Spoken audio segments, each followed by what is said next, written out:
Everyone, today we will study lesson number 1, the selfish giant. Selfish giant का मतलब क्या होता है? सेल्फिश का मतलब होता है मतलबी, जायंट माने बहुत बड़ा, वेरी बिग, ठीक है। और ये जायंट जो वर्ड यूज हुआ है वो यूज हुआ है एक राक्षस के लिए, एक बहुत बड़ा सा राक्षस था, ठीक है। तो वो बहुत मतलबी था, उसके बारे में ये शॉर्ट स्टोरी है, जो कि अकेला रहता था अपने एक कैसल में, अपने एक बड़े से पैलेस में, जो बहुत ब्यूटीफुल था। और उसके बाहर एक गार्डन था, पैलेस के बाहर, वो भी बहुत ब्यूटीफुल था। वो सेल्फिश था, वो बच्चों को पसंद नहीं करता था, इसीलिए स्प्रिंग यानी कि वसंत ऋतु उसको उसके गार्डन में आने के लिए मना कर देती है। वसंत ऋतु में क्या होता है? वसंत ऋतु में सब जगह फ्लावर्स खिल जाते हैं, पेड़ हरे भरे हो जाते हैं, बटरफ्लाईज आने लगती हैं, चिड़िया चहचहाने लगती हैं, बहुत ही सुंदर मौसम होता है। जो फरवरी का मौसम होता है ये होता है बसंत ऋतु। He learns to appreciate children and grows to love them immensely. उससे उसे एक सबक मिलता है। ये एक मॉरल बेस्ड स्टोरी है, तो इसके बाद में आप देखोगे कि लास्ट में वो बच्चों को कैसे अप्रिशिएट माने उनको लाइक करने लगता है, और कैसे उनको प्यार करना लग जाता है, बहुत ज़्यादा, एक्सट्रीमली, बहुत ज़्यादा। तो हम बिगिन करते हैं अपना chapter. Every afternoon as they were coming from school, children used to go and play in the giant's garden. हर दोपहर में जब बच्चे स्कूल से लौटते थे, स्कूल से घर लौटते थे, तो वो पहले जायंट के गार्डन में जाकर खेला करते थे।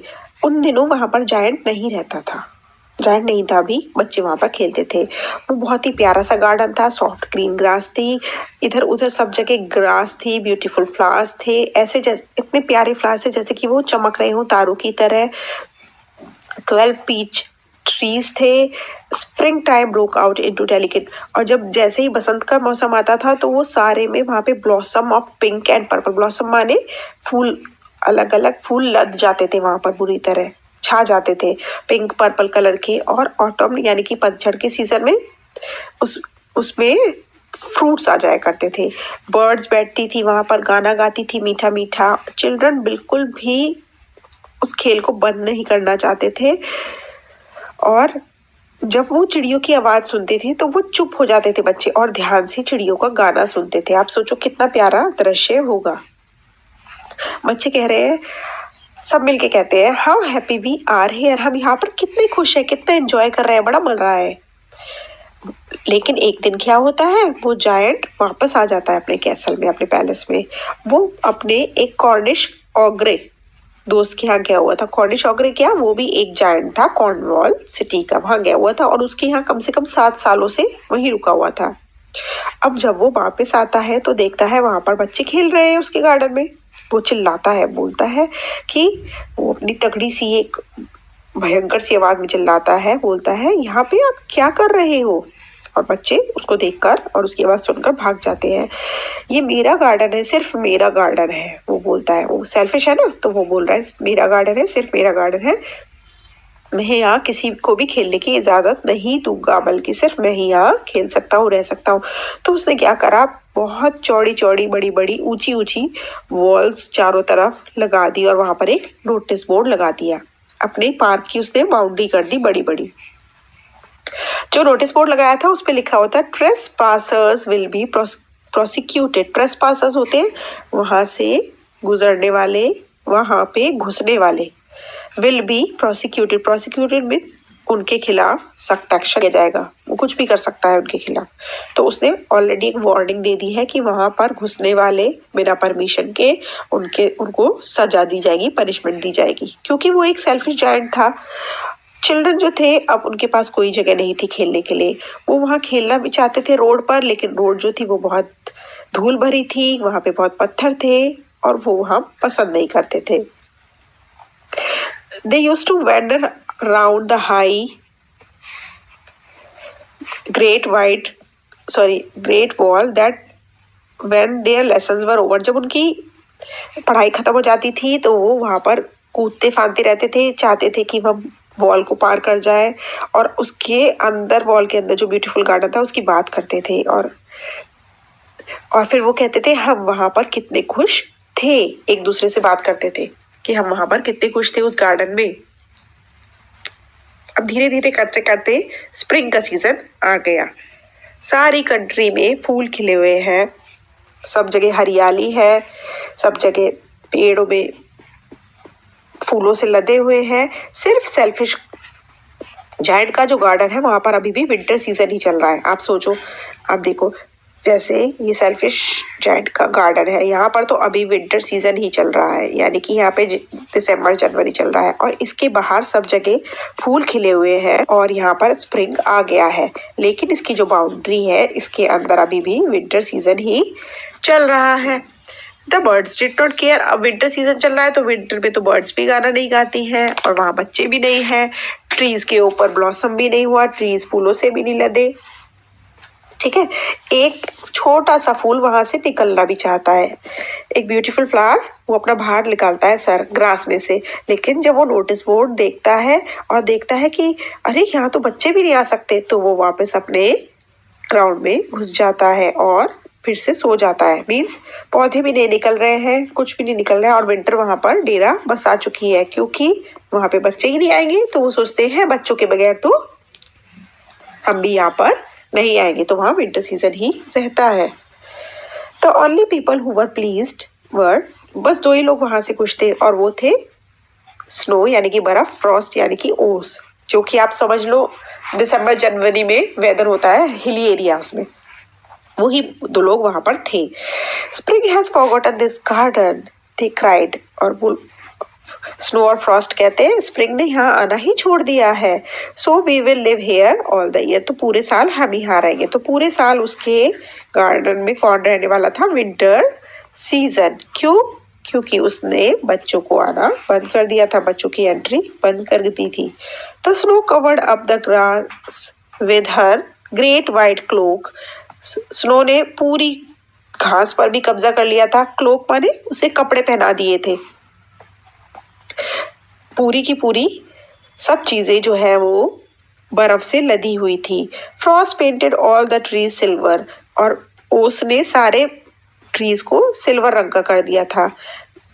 Then they invited north wind ठंडी हवाएं टू स्टे विद देम। अब जब वहां पे सर्दी का सीजन है तो वहां नॉर्थ विंड आ जाएगी और वो भी वहां पर बस गई। He was wrapped in furs and he roared all day about the garden and blew the chimney pots down।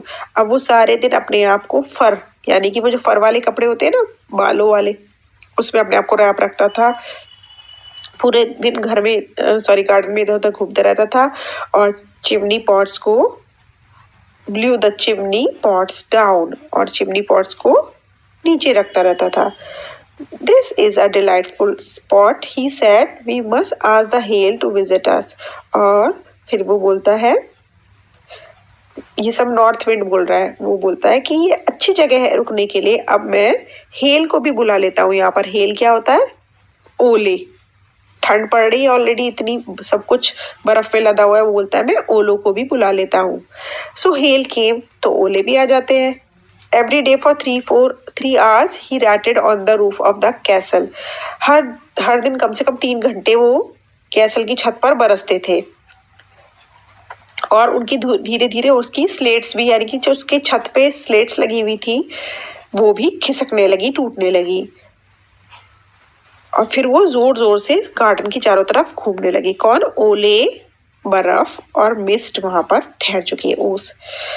He was dressed in grey and his breath was like ice। वो grey कपड़ों में था और वो उसकी सांसें ठंडी ठंडी बर्फ की तरह थी। तो वहां पर विंटर सीजन ठहर चुका है बुरी तरह और वहां पर स्प्रिंग सीजन का कोई लेना देना अभी वहां नहीं है। तो फिर सेल्फिश जायंट बोलता है मैं ये नहीं समझ पा रहा अभी तक स्प्रिंग आने में इतनी देर क्यों हो गई। वो विंडो पर बैठ जाता है और देखता है कि उसका गार्डन बिल्कुल ही कोल्ड और वाइट कलर का है। I hope there will be a change in the weather. वो सोचता है काश वेदर में थोड़ा चेंज आ जाए, लेकिन स्प्रिंग तो आने को ही तैयार नहीं है। नॉर द समर, ना ही समर आ रहा है। स्प्रिंग के बाद समर आता है, तो जब स्प्रिंग ही नहीं आई तो समर सीजन कैसे आएगा। The autumn gave golden fruits to every garden. अब और सब जगह ऑटम का सीजन आ चुका है और वहां पे हर जगह फ्रूट्स आ चुके हैं पेड़ों पर। लेकिन जो सेल्फिश जायंट का गार्डन है उसके पास एक भी फ्रूट नहीं है। He is too selfish, she said. Autumn कहती है ये कितना मतलबी है। So it was always winter है, इसीलिए यहाँ पे हमेशा सर्दी है, मेरे को यहाँ जाना ही नहीं है। North wind and hell and the Frost and the snow danced about through the trees. वहां से सिर्फ नॉर्थ विंड ने, ओलो ने और बर्फ ने और ओस ने ही डेरा डाल रखा है। एक मॉर्निंग, एक दिन क्या होता है, मॉर्निंग में जायंट जो है वो लेटा होता है बेड पर और उसको एक प्यारा सा म्यूजिक सुनाई देता है। उसको बहुत अच्छा लगता है सुनकर और लगता है कि किंग का कोई म्यूजिशियन इसे उसके घर के पास से जा रहा है, कैसल के पास से जा रहा है, ये म्यूजिक उससे ही आ रहा होगा। लेकिन ये जो म्यूजिक था वो एक चिड़िया के गाने की आवाज थी जो कि उसकी विंडो के बाहर बैठी हुई थी। अब इसने ये म्यूजिक काफी टाइम बाद सुना था अपने गार्डन में, क्योंकि उसके गार्डन में तो कोई चिड़िया आ ही नहीं रही थी। It seem to him to be the most beautiful music. कितना टाइम बाद उसके कानों में आवाज पड़ी तो उसे लगा कि ये विश्व का सबसे अच्छा संगीत है। इससे ही ओले रुक गए उसके सर पे गिरना, जो कि उसके सर पे यानी कि उसके छत पे गिर रहे थे। North wind ceased roaring, cease माने वो भी स्टॉप हो गई, रोरिंग जो वो जोर जोर से घड़घड़ाहट कर रही थी। And a delicious perfume came to him through the open casement, जो उसकी दरवाजा खुला हुआ था उससे बहुत ही अच्छी सी खुशबू आने लगी। तो उसे लगा कि स्प्रिंग आ गई है, जैड को ऐसा लगा, जैड ने ऐसा कहा। और वो अपने बेड से उतर के बाहर देखता है और उसने क्या देखा, He saw the most wonderful sight. उसने सबसे प्यारा नजारा देखा, साइट माने नजारा। Through the little hole in the wall, wall में एक छोटा सा छेद था, उसने देखा। The children had crept in. नहीं, उसने देखा कि होल में से, छेद में से बच्चे अंदर आ गए हैं। And singing in the branches of the trees, और वो वहां पर गाना गा रहे हैं ट्रीज की ब्रांचेस पर। हर ट्री के पास एक एक बच्चा है और ट्रीज जो है वो बहुत ग्लैड है, हैप्पी है कि चिल्ड्रन वापस आ गए हैं। और वो अपने आप को फूलों से लाद लेते हैं एंड अपनी बाहें फैला लेते हैं कि बच्चे gently over the children's head, उनके सर पे भी अपनी जो ब्रांचेस है वो फैला लेते हैं। उनकी ब्रांचेस पूरी फूलों से लदी हुई है।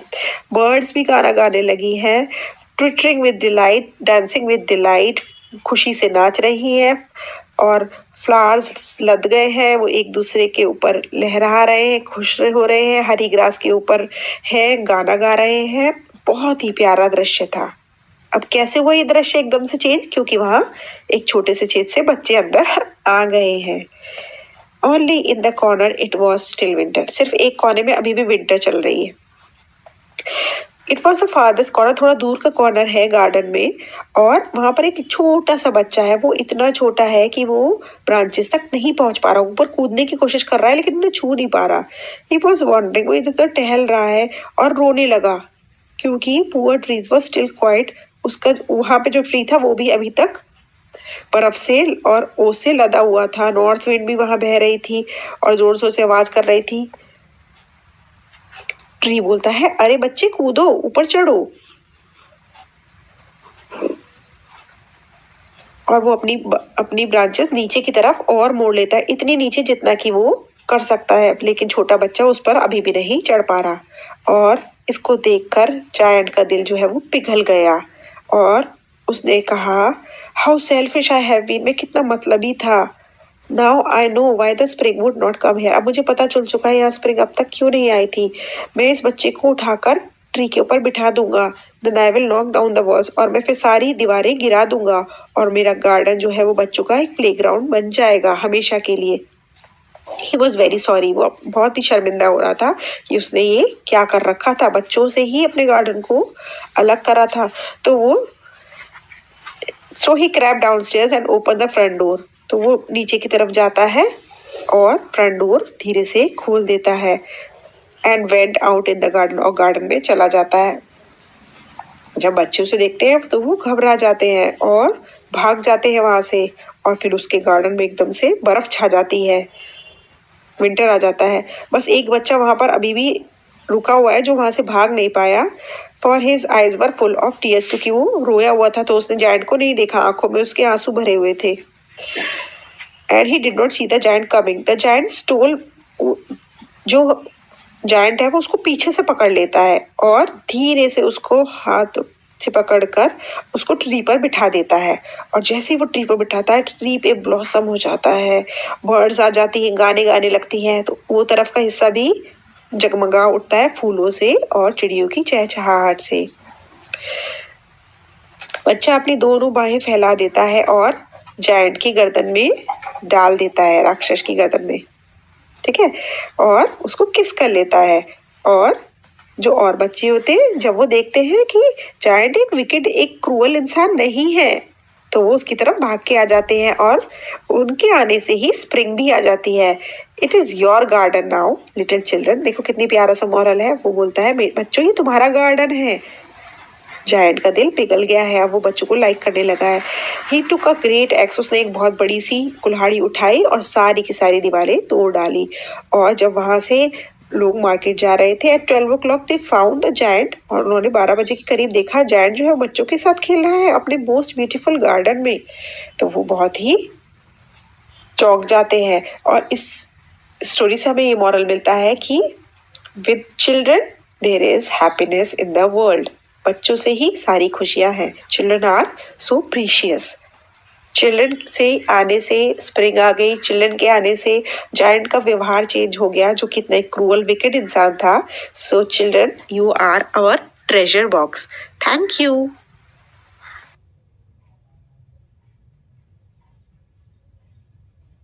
स्टेन ब्लास्टर टेक्नोलॉजी के साथ अब 20 घंटे की रेगुलर सफाई एक सेशन में। Urban company